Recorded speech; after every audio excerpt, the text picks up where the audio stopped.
Welcome back to another technical deep dive here in the debug zone.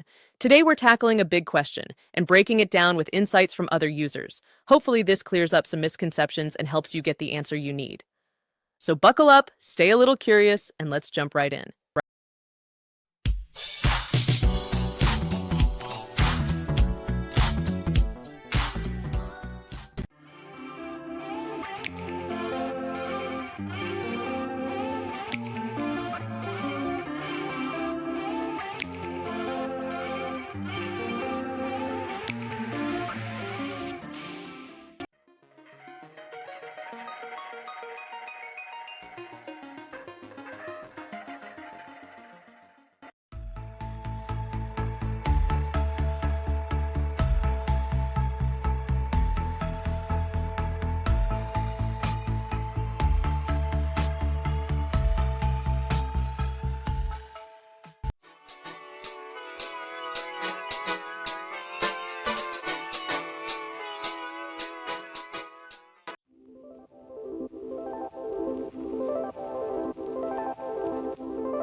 And that's a wrap. Yeah.